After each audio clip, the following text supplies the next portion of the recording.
السلام علیکم، میں ہوں آپ کا ہوسٹ علیم رضا اور آپ سن رہے ہیں FM 102.2 اور پروگرام کا نام ہے اسلام اور عصری مسائل۔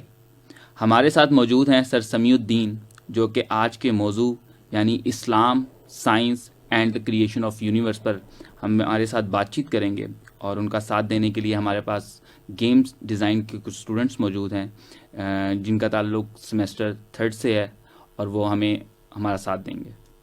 سر سمیع الدین، ویلکم ٹو دا شو۔ سر، آج کے ٹاپک کے حوالے سے بتائیں اور اس کے حوالے سے جو اگلی گفتگو ہے اس کے بارے میں ہمیں آگاہ کریں۔ اعوذ باللہ من الشیطان الرجیم، بسم اللہ الرحمن الرحیم۔ آج جو ہمارا موضوع ہے تخلیقی کائنات کے حوالے سے ہے، اور ہر انسان کے ذہن میں یہ سوال ابھرتا ہے کہ یہ کائنات کیسے تخلیق ہوئی اور یہ کائنات کب تخلیق ہوئی، اس کائنات کا انجام کیا ہوگا، اینڈ رزلٹ کیا ہوگا۔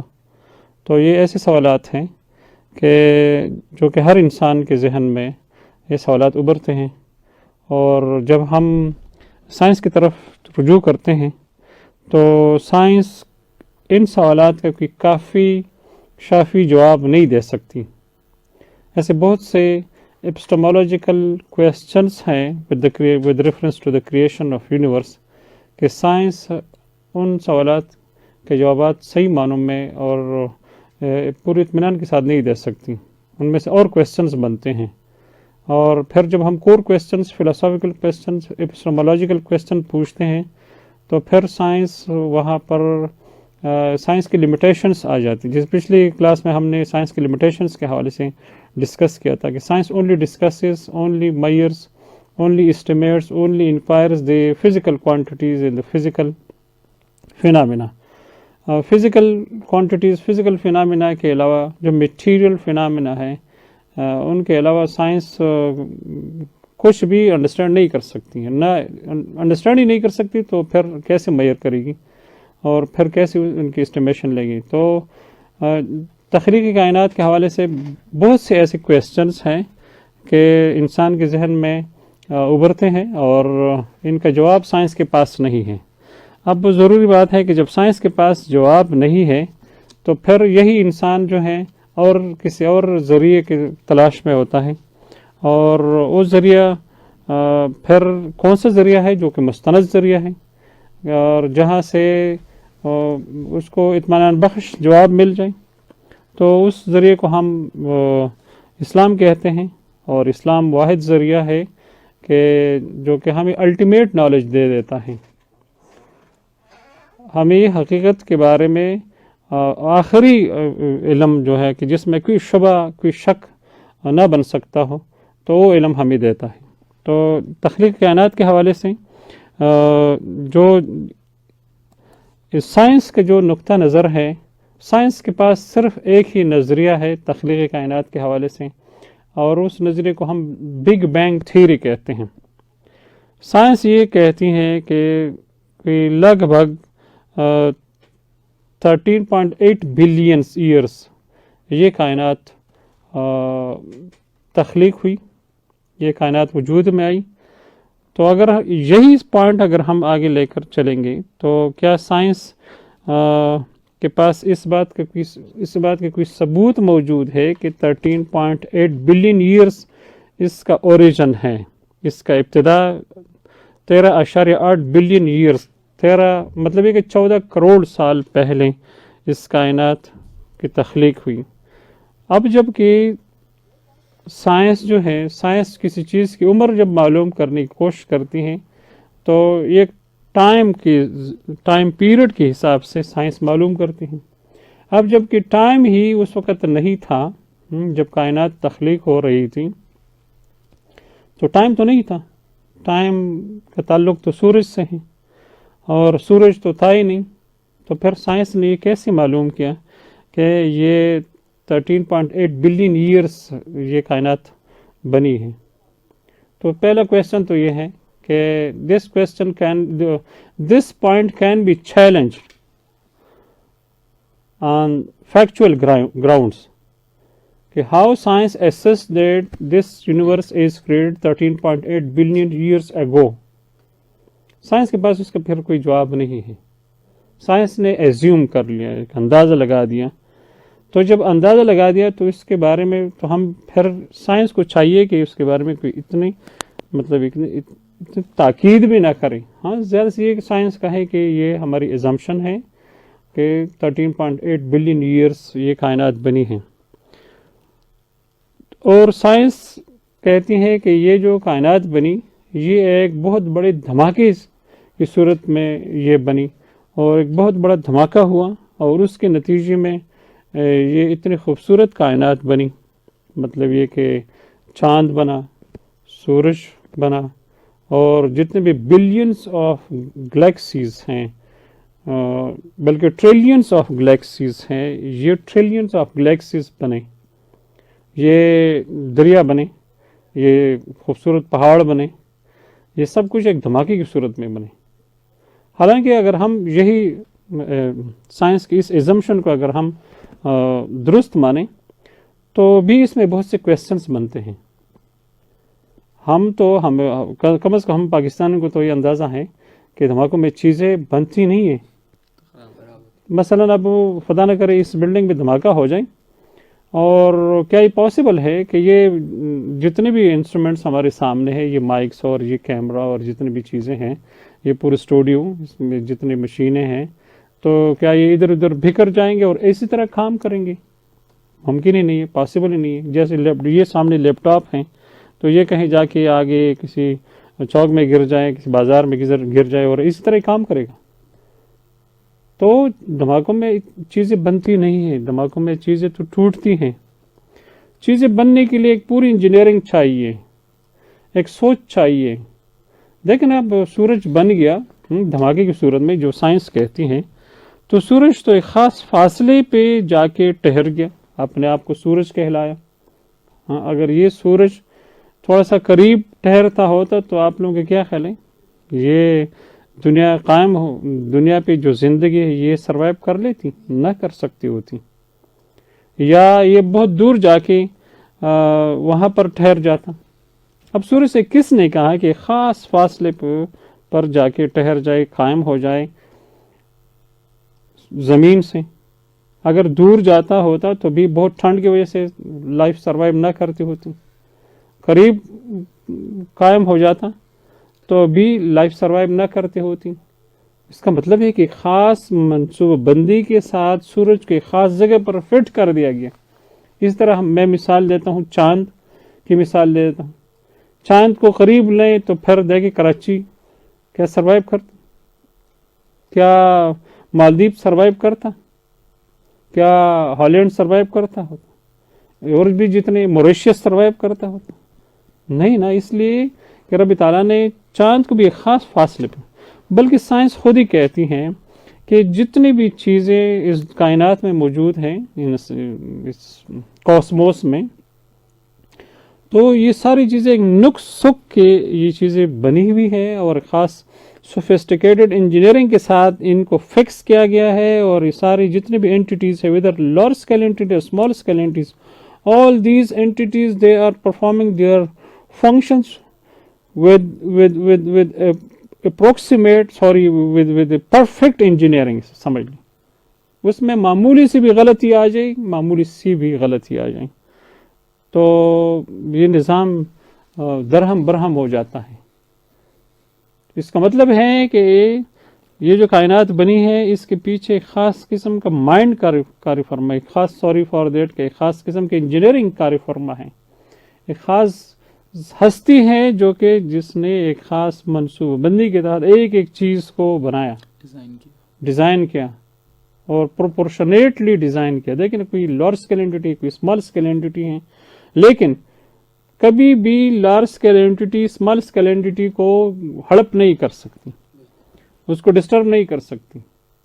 ہر ایک اپنے اپنے فنکشن کو، یا جو فنکشنز ہے وہ پرفارم کر رہا ہے، اور اینٹیٹی پرفارم کرتی ہے اپنے جو ڈیوٹیز ان کو اسائن کی گئی ہیں. جی کویسچن سر. سورج تو آپ کہہ رہے ہیں کہ گرد گھومتا ہے، علیحدہ ہو گیا، دنیا سے علیحدہ ہو گیا سورج. پر اگر ہم یہ ادھر غور کریں کہ خدا کی قدرت اس کس نظام سے اس نے اس چیز کو ہم سے علیحدہ کیا دنیا کو، سورج کے اندر سے، اس کے اوپر ذرا روشنی ڈالیں نا کہ سورج کے، ابھی آپ نے یہی کہا کہ بھئی ہاں ایک بم دھماکہ ہوا اور ہم لوگ علیحدہ ہو گئے ادھر سے، دنیا سے، دنیا جو ہے وہ ہم سے علیحدہ ہو گئی سورج کے ذریعے، بہت سارے ستارے علیحدہ بنے. تو اس کے اوپر روشنی ڈالیں گے کیا مطلب ہے کہ علیحدگی سے کیا مراد ہے؟ یہ جو سائنس جو کہتی ہے نا، سائنس تو کہتی ہے کہ دھماکہ ہوا. جب دھماکہ ہوا تو ایسی چیزیں بکھر گئی، اور جب بکھر گئی تو کوئی چیز، کوئی انٹیٹی سورج بن گیا، اور کوئی انٹیٹی چاند بن گیا، اور کوئی انٹیٹی پہاڑ بن گیا، اور کوئی انٹیٹی سمندر بن گیا. تو سر یہ ممکن ہے نا، کیونکہ خدا کی قدرت تو یہ اس پہ ہے کہ وہ یہ ہر چیز کو اپنے نظام سے علیحدہ کر سکتا ہے. قرآن کی آیت ہے اس حوالے سے کہ قرآن کہتا ہے الم یر الذین کفروا ان السماوات والارض کانتا رتقا ففتقناہما، کہ کیا یہ جو کافر لوگ ہیں یہ اس پر غور نہیں کرتے اس بات پہ کہ ان السماوات والارض کانتا رتقا، یہ آپس میں جڑے ہوئے تھے، زمین اور آسمان آپس میں جڑے ہوئے تھے. ففتقناہما، ہم نے ان کو الگ الگ کر دیا. ہم نے ان کو الگ، خود الگ الگ نہیں ہوئی، خود ایک دھماکے سے الگ الگ نہیں ہوئی، نہ سورج اور نہ چاند اور نہ زمین اور نہ جتنے بھی پلانٹس ہیں، جتنے بھی ٹریلینز آف گلیکسیز ہیں، بلکہ ہم نے ان کو بنایا ایسے الگ کر، اس کو سورج بنا دیا، اس کو چاند بنا دیا، اس کو جناب دریا بنا دیا، اور اس کو پہاڑ بنا دیا، ایسے وہ جتنے بھی مریخ بنا دیا، اور مارس بنا دیا، جتنے بھی پلانٹس ہیں ایک ایک پلانٹ بنا دیا. یہ نہیں کہ اپنی مرضی سے بنے، اس میں کوئی شک نہیں، ساری چیزیں ایک جیسی تھیں، ایک اینٹیٹی میں تھی یہ ساری چیزیں. تو سائنس بھی یہی کہتی ہیں کہ یہ ساری چیزیں ایک اینٹیٹی کی شکل میں موجود تھیں، اور اس اینٹیٹی کو کیا کہتے ہیں؟ ایک سنگولیرٹی کہتے ہیں. اور سائنس کہتی ہیں کہ وہ جو اینٹیٹی تھی، وہ جو سنگولیرٹی تھی، اس کا جو والیوم اور اس کی جو کمیت تھی، میس، وہ ایک سب ایٹامک پارٹیکل سے زیادہ کچھ نہیں تھا. سب ایٹامک پارٹیکل جو ہے، سب ایٹامک کوانٹم لیول کا جو پارٹیکل ہے، اس کے برابر ایک اینٹیٹی تھی. تو سائنس سے ہم پوچھ سکتے ہیں، یہاں پہ تو سائنس سے یہ سوال کیا جا سکتا ہے کہ اتنے چھوٹے سے ذرے سے، جو کہ ایٹم سے بھی چھوٹا ذرہ ہے، تو کیا اتنے چھوٹے سے ذرے سے اتنی بڑی کائنات بن سکتی ہیں؟ اور کوئی ایک کائنات بھی نہیں ہے، کوئی ایک یونیورس بھی نہیں ہے. سائنس خود ہی کہتے ہیں کہ there is a concept of pairs universes, several universes ہیں. تو ایک چھوٹی سنگولیرٹی سے، جو کہ سب ایٹامک لیول کے برابر ایک پارٹیکل کے برابر ایک پارٹیکل تھا، تو اس سے اتنی بڑی کائنات کیسی بنی؟ کیا میٹر کو خود بخود کریٹ ہو سکتا ہے؟ کریٹ کیا جا سکتا ہے؟ جو لا آف کنزرویشن کا جو لا ہے، اس کے مطابق تو یہ ہے کہ میٹر نیدر بی ڈسٹرائڈ نار بی کریٹڈ. بالکل. تو یہ اتنا میٹر کہاں سے کریٹ ہوا؟ پھر یہ سائنس سے تو پوچھا جا سکتا ہے کہ یہ جو سنگولیرٹی تھی، چلو سب ایٹامک لیول پارٹیکل کے برابر ایک سنگولیرٹی تھی، بنائی کس نے تھی؟ کیا سائنس کے پاس اس کا جواب ہے؟ نہیں ہے سائنس کے پاس اس کا جواب. اور پھر جو سائنس کہتی ہے کہ یہ جو سنگولیرٹی تھی یہ گرم ہو گئی، یہ جو پارٹیکل تھا یہ گرم ہو گیا، اور جب گرم ہو گیا تو اس کے نتیجے میں ایک بہت بڑا دھماکہ ہوا. تو سائنس سے جب ہم پوچھتے ہیں کہ یہ کیوں گرم ہوا، تو سائنس کہتی ہے کہ یہ کوانٹم فلکچویشنز کی وجہ سے، کہ کوانٹم فلکچویشنز ہو گئی اندر، اور انہیں فلکچویشنز کی وجہ سے یہ سنگولیرٹی گرم ہو گئی، ہاٹ ہو گئی، الٹرا ڈینس سنگولیرٹی تھی، تو جس کی وجہ سے بڑا دھماکہ ہوا. ہم سائنس سے پوچھ سکتے ہیں، یہ ہمارا حق بنتا ہے کہ یہ جو کوانٹم فلکچویشنز ہیں کس نے کاز کی. کیا خود بخود اس سے کاز ہو سکتے ہیں؟ نہیں، سائنس خود ہی کاز اینڈ افیکٹ پہ بلیو کرتی ہے، اور یہ سائنس کہتی ہیں کہ ہر جو افیکٹ ہے اس کے پیچھے کوئی نہ کوئی کاز ہے. بالکل. کاز ایسے خود بخود نہیں بن سکتا. میکینیکل خصوصاً جو میکینکس ہے، کوانٹم میکینکس ہیں، ان کے مطابق تو کوئی بھی کاز ایسے آٹومیٹکلی خود بخود نہیں بن سکتا ہے. اس کے پیچھے کوئی ایکسٹرنل فورس ضرور ہونا چاہیے کہ جو کاز کریں. کاز کے نتیجے میں پھر ایفیکٹ ہو جاتا ہے، اس کا اثر ہوتا ہے. تو ہم سائنس سے پوچھتے ہیں کہ کس نے کاز کیا ان کوانٹم فلکچویشنز کو، کس نے کاز کیا؟ پھر سائنس کے پاس کوئی جواب نہیں. پھر ضروری بات ہے کہ جب سائنس کے پاس جواب نہیں تو انسان پھر کسی اور طرف رخ کرتا ہے. اور طرف کیا ہے جناب؟ وہ اسلام واحد ایسا مذہب ہے، دین ہے کہ جو کہ انسان کو ایک کافی شافی جواب دے دیتا ہے. انسان اس سے مطمئن ہو جاتا ہے، اس کا دل مطمئن ہو جاتا ہے. بالکل. اور وہ اللہ کی ذات ہے کہ اللہ کی ذات نے ایک بالکل، ہاں سائنس کے مطابق یہ بھی ہے کہ اگر بالکل اس کے جو کوانٹم لیول جو پارٹیکل تھا اس کا ویلیوم تو 0.0 × 10⁻²00، مطلب یہ کہ اس کا ماس جو تھا وہ بھی تو بس زیرو کے قریب تھا. اس کا ویلیوم بھی اسی طرح زیرو، جب ماس ہی اتنا تھا تو ویلیوم بھی زیرو کے قریب تھا. تو اینی ٹائم 0/0 تو زیرو کے برابر ہے. بالکل. اس کا مطلب ہے کہ یہ جو یونیورس ہے یہ نتھنگنیس سے، سائنس کو اگر ہم اس کو مزید ہم ایکسپلین کریں گے، سائنس کی اس تھیوری کو، بگ بینگ کی اس تھیوری سے ہم یہ بھی نتیجہ اخذ کر سکتے ہیں کہ یہ جو یونیورس ہے یہ نتھنگنیس سے یہ یونیورس کریٹ ہوا. بالکل صحیح. کچھ بھی موجود نہیں تھا، اللہ کی ذات موجود تھی اور اللہ کی ذات نے اس کو تخلیق کیا. ظاہر سی بات ہے سر، ایک بم دھماکے کے اندر دریا کا پیدا ہونا، پہاڑوں کا پیدا ہونا، تو خدا کے تعلق کے ساتھ بہت سے کویسچنس ہیں اس نظریے میں، بہت سے کویسچنس اس میں سے پوچھے جا سکتے ہیں کہ جو کہ یہ نظریہ خود اس کو جواب نہیں دے سکتا. مثلا کہ بیفور دا بگ بینگ کیا تھا، کہ سائنس کے پاس اس کا کوئی جواب ہے؟ Before the Big Bang there was no bang. Why there was no bang? Why there were no quantum fluctuations? Why there was no singularity? Who created that singularity? ایسے بہت سے کویسچنس ہیں جو کہ سائنس کے پاس ان کا کوئی جواب نہیں ہے.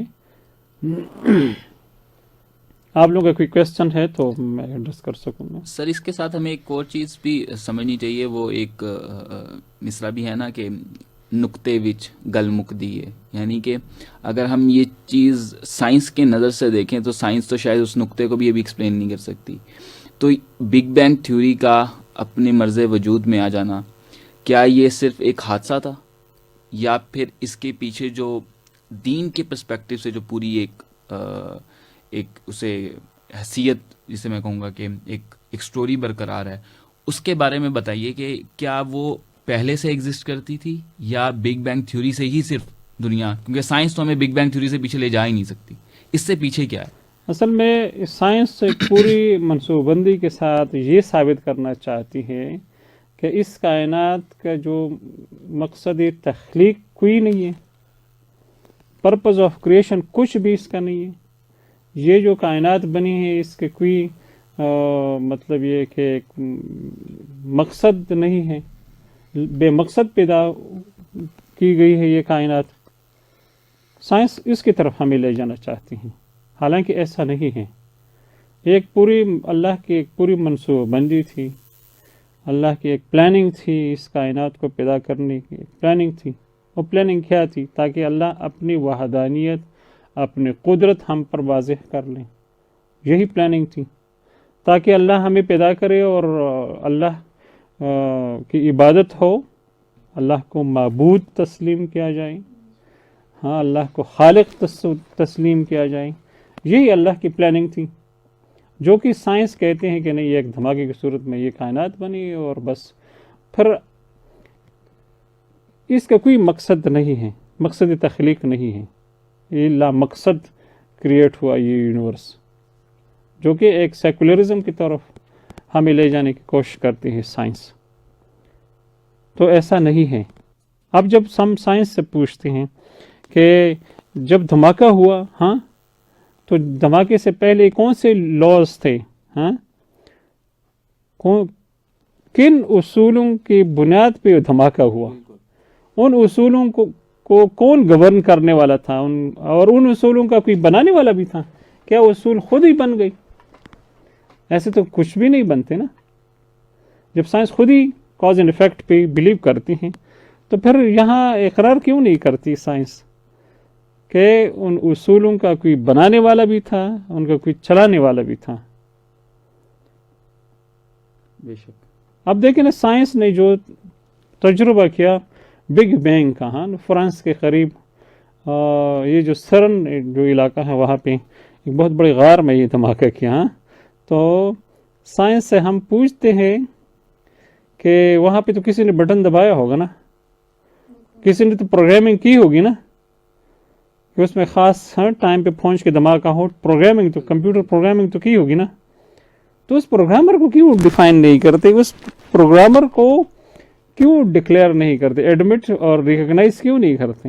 وہ پروگرامر جو ہے وہ اللہ کی ذات ہے کہ جس نے اس کو پروگرام کیا، اس دھماکے کو پروگرام کیا. بگ بینگ چلو ہم مان لیتے ہیں بگ بینگ، لیکن وہ پروگرامر کو اگر ذرا ریکگنائز کریں تو ہم ان کے ساتھ مان لیتے ہیں. جی سر، ان کی نظر میں وہ ایلیمنٹ جس نے یا وہ پروگرامر موجود ہی نہیں. ان کی اگر ہم کتابیں وغیرہ دیکھیں اس کے اندر انہوں نے خدا کا ذکر تو ضرور ہے، پر ادھر اس کے پاس، اس خدا کے پاس اتنی طاقتیں موجود نہیں ہیں، شاید اس وجہ سے. وہ تو بہرحال بیبلیکل ٹیچنگس ہیں کہ یہ کائنات تو اللہ تبارک و تعالیٰ نے بنائی اور پھر 6 دنوں میں بنائی، اور پھر 7ویں دن اللہ تبارک و تعالیٰ نے آرام کیا. اس کا مطلب اللہ تھک گیا تھا. ہاں، تو وہ تو الگ بات ہے. پھر یہ کہ اب اللہ کا اس سے کوئی سروکار نہیں، اس کائنات سے اور اس دنیا سے. اب یہ جو کائنات چل رہی ہے خود جو نیوٹن لاز جو نیچرل لاز جو ہیں، سینٹریفیوٹل فورسز اور سینٹریفیوگل فورسز، اور جناب اس کے علاوہ نیوٹن کی جتنے لاز ہیں، فرسٹ لا آف موشن ہے، سیکنڈ لا آف موشن ہے، جتنے بھی ہیں، تو ان کے مطابق یہ یونیورس چل رہا ہے، خود بخود ہی چل رہا ہے. کہتے ہیں کہ گڑی ساز ہے، اس نے گڑی بنا دی، بس اس نے آپ کے لیے گڑی بنا کر دے دی، اب اس کے گڑی ساز سے اس کا کوئی کنسرن نہیں ہے. تو لہٰذا ایسے بہت سے کویسچنس بنتے ہیں اس نظریے میں. جو کائنات ہے یہ ہمیشہ کے لیے تو نہیں نہ رہنی ہے، ایک دن تباہ ہونی ہے، تو سائنس اس کے بارے میں کیا کہتا ہے؟ ماشاءاللہ، یہ تو بڑا اچھا کویسچن ہے آپ کا. تو سائنس خود ہی کہتی ہیں کہ اس کے حوالے سے سائنس کے 2 نظریات ہیں. ایک ایکسپینشن تھیوری ہے. سائنس کہتی ہے کہ یہ جو کائنات ہے یہ ایکسپینڈ ہو رہی ہے with the speed of light. یہ ایکسپینڈ ہو رہی ہے with the speed of light. مطلب یہ کائنات جب وہ ایکسپینڈ ہو رہی تو کسی اور چیز میں ایکسپینڈ ہوگی نا. اس چیز کا نام کیا ہے؟ اس چیز کا نام اسپیس ہے. یا تو یہ کہ یہ اسپیس بھی پروپورشنلی ایکسپینڈ ہو رہی ہے، لیکن چونکہ سائنس اب اس کو اسٹیمیٹ نہیں کر سکتی اسپیس کو، اس لیے کہ اسپیس از انفائنائٹ. سائنس کے پاس اس کا بھی کوئی جواب نہیں ہے کہ کیا اسپیس بھی ساتھ ساتھ ایکسپینڈ ہو رہی یا صرف یونیورس ایکسپینڈ ہو رہی ہے. تو سائنس کے پاس اس کا بھی کوئی جواب نہیں ہے. اس لیے کہ اتنی بڑی کیلکولیشن تو ہمارے پاس نہ مین فریم کمپیوٹر کر سکتا ہے، نہ کوئی ہمارے پاس ایسے کوئی مشین نہیں کہ اس سے ہم پروپورشنل ایکسپینشن کا کریں. یہ ایک نظریہ تو یہ ہے کہ اس میں ایکسپینشن، یہ ہبل کا نظریہ، اصل میں یہ آئنسٹائن کا نظریہ تھا، جو کہ آئنسٹائن کے ذہن میں کچھ سوالات تھے اور ان سوالات کا کوئی جواب ان کے پاس نہیں تھا. تو انہوں نے پھر آئنسٹائن نے یہ نظریہ پیش نہیں کیا بلکہ اس کو دبائی رکھا. پھر ہبل آیا جو کہ 1892 میں نے پھر یہ نظریہ پیش کیا ایکسپینشن آف یونیورس کا. اور دوسرا نظریہ کنٹریکشن کا ہے کہ یہ جو یونیورس ہے اس میں کنٹریکشن آ رہی ہے اور یہ اس میں کولنگ پوائنٹ کی طرف پھر یہ یونیورس جا رہا ہے. جس طرح پہلے کوانٹم فلکچویشن سے پہلے یہ کول تھا یہ یونیورس، تو اسی طرف پھر ریورس ہو رہا ہے کولنگ پوائنٹ کی طرف. ویسے اور اس کے بعد کیا ہے، یہ جو سورج ہے یہ چاند سارے ٹھنڈے پڑ جائیں گے، جو کہ قرآن میں ایک طور سے کہتا ہے نا وَإِذَا الشَّمْسُ كُوِّرَتْ وَإِذَا النُّجُومُ انْكَدَرَتْ. اور یہ ایسے پھر جب ان میں کوئی انرجی ختم ہو جائے گی پھر ان میں کولیجن شروع ہو جائے گا، پھر قیامت برپا ہو جائے گی. اور جو ریڈیشن تھیوری ہے، سائنس کی جو ریڈیشن تھیوری ہے، اس کے مطابق بھی تو تمام چیزوں سے ریڈیشن نکل رہی ہے، ساری چیزیں جو ہے فنا کی طرف جا رہی ہیں.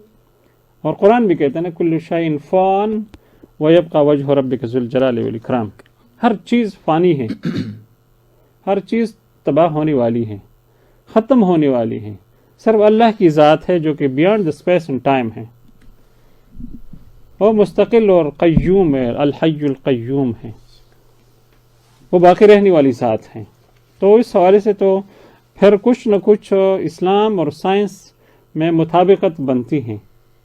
لیکن جو کریشن آف یونیورس کے حوالے سے ہیں، یہاں بہت سے کویسچنس ہیں، ایپسٹمولوجیکل کویسچنس ہیں، فلسافیکل کویسچنس ہیں کہ جن کا جواب سائنس خود ہی نہیں دے سکتی،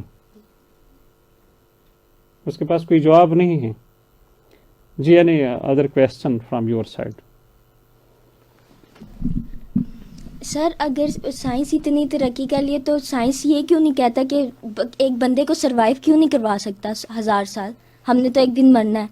سائنس اگر مطلب دیکھا جائے سائنس جتنی ترقی کر رہی ہے تو یہ ان بندوں کو سوچنا چاہیے کہ ایک دن تو تباہ ہونا، پھر اس پہ ورک کیوں کر رہے ہیں سائنس. اسی کے سوال کو تھوڑا سا آگے کرتے ہوئے میں یہ بھی کہنا چاہوں گا کہ اگر یہ انسان کی ابھی تک عمر کو ڈیفائن نہیں کر پائے اور یہ کسی بھی چیز کی عمر کو ڈیفائن نہیں کر پائے، تو میرے خیال سے جیسے اب یہ سائنس کہہ رہی ہے کہ کولنگ سے سٹارٹ ہوئی تھی، اب یہ کولنگ کی طرف جا رہی ہے، تو اس کا مطلب یہ ہے کہ سائنس کا سٹارٹ کولنگ سے ہوا تھا اور یہ واپس کولنگ کی طرف جا رہا ہے. اٹ مینس کہ یہ بھی ختم ہونے والی ہے سائنس.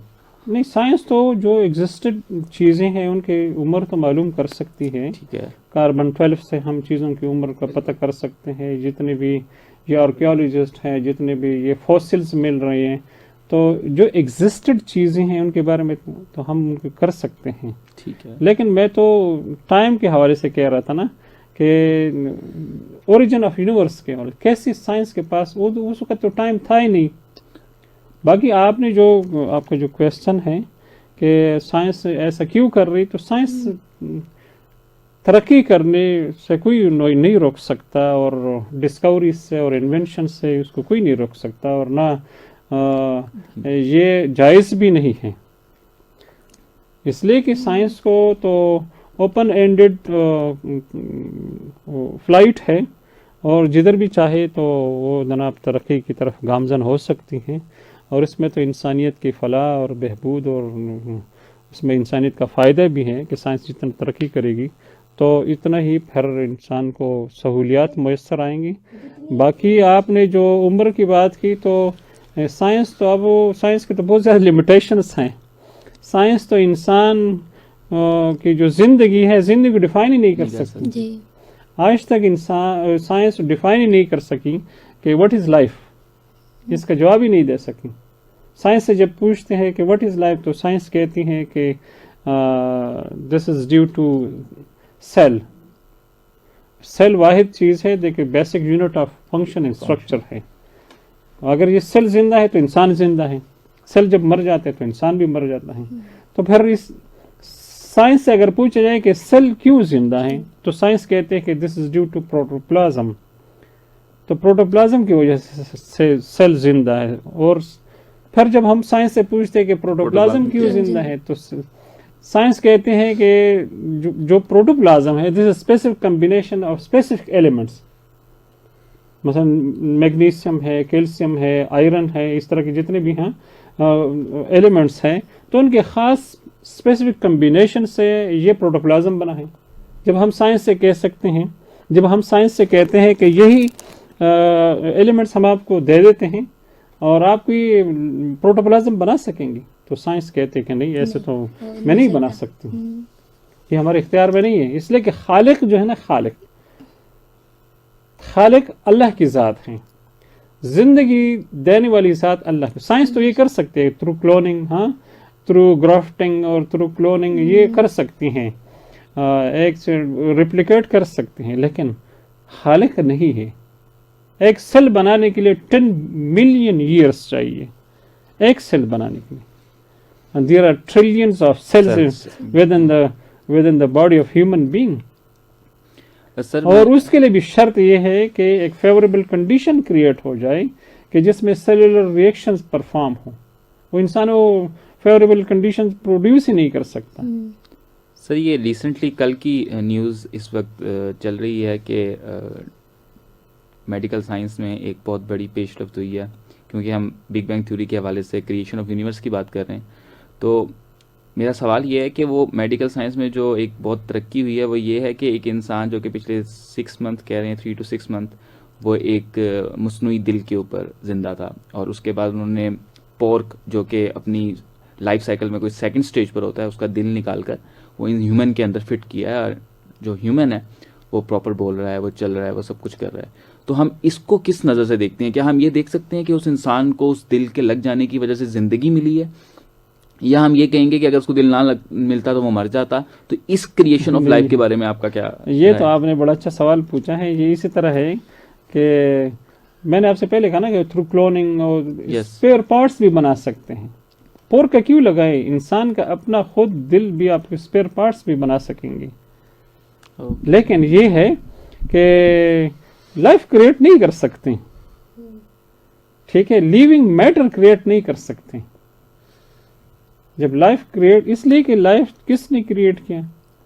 اللہ نے کریٹ کیا. خالق اللہ کی ذات ہے. باقی انسان کو اسپیئر پارٹس لگوانا, آپ کی ٹانگ ٹوٹ گئی ہے, آپ کوئی ہڈی مصنوعی پلاسٹک کی ہڈی لگوانا, یہ اس طرح جتنے بھی ہیں, یہ ہرنے میں جو فلٹرز وغیرہ لگا دیتے ہیں, ہاں جتنے بھی بیگز وغیرہ لگا دیتے ہیں, یہ تو اٹ میکس نو ڈفرینس. جس طرح گرافٹنگ, تھرو گرافٹنگ آپ ملٹیپلائی کر سکتے ہیں آلو کو, ٹماٹر کو, اور جتنے بھی ہیں ہے نا, شوگر کین کو آپ ملٹیپلائی کر سکتے ہیں. یہ تو کوئی کمال نہیں ہے. کمال یہ ہے کہ آپ لائف کریٹ کریں. لائف انسان کریٹ نہیں کر سکتے. جس طرح میں نے آپ سے کہا نا, ایک سیل بنانے کے لیے 10 ملین ایئرس چاہیے, وہ بھی اس شرط پہ کہ آپ وہ فیوریبل انوائرمنٹ کریٹ کرے جس میں وہ سیلولر ریئیکشنز پرفارم ہو جائے. کر ہی نہیں سکتے. سر سائنس تو ابھی تک باقی آپ تو سیل کو ملٹیپلائی تو کر سکتے ہیں تھرو مائٹوسس, تھرو میاسس, آپ کی مرضی. یہ جو لیور کے 2 طریقے ٹرانسپلانٹیشن کے, ایک تو پورا لیور ٹرانسپلانٹ کر دیتے ہیں, دوسرے ایک ٹیشو لے لیتے ہیں, وہاں پہ گرافٹ کر دیتے ہیں اور پورا لیور بن جاتا ہے. تو یہ آپ کا کمال تو نہیں ہے. آپ کا کمال تب ہے کہ آپ ایک سیل کو کریٹ کریں یا ایک ٹیشو کو کریٹ کریں, جو آپ کریٹ نہیں کر سکتے. خالق آپ بن ہی نہیں سکتے. سر سائنس تو روح کو ابھی تک ڈیفائن نہیں کر سکی کہ روح کیا ہے, کیونکہ اگر لائف کریشن کی بات ہو رہی ہے تو روح کا جو بنیادی یونٹ ہے وہ ہم لوگ یہ کہتے ہیں کہ بھئی اسلام کے اندر یا دین کسی بھی موضوع پہ بات کریں تو اسلام کو, مسلمان کو یا انسان کو جس نے چیز کو زندہ رکھا ہوا ہے وہ اس کی روح ہے. تو روح کو اسلام کس طرح ڈیفائن کرتا ہے؟ اصل میں یہ جو روح ہے نا, روح پہ یونانیوں نے بھی بہت زیادہ کام کیا, وہ بیچارے بھی ڈیفائن نہیں کر سکیں. پھر جب رسول اللہ صلی اللہ علیہ وسلم نے نبوت کا دعویٰ کیا ہے تو کچھ لوگوں نے نبی کریم صلی اللہ علیہ وسلم سے بھی پوچھا کہ ذرا ڈیفائن کر لے. وَيَسْأَلُونَكَ عَنِ الرُّوحِ, ہاں قُلْ هِيَ مِنْ أَمْرِ رَبِّي وَمَا أُوتِيتُم مِنَ الْعِلْمِ إِلَّا قَلِيلًا.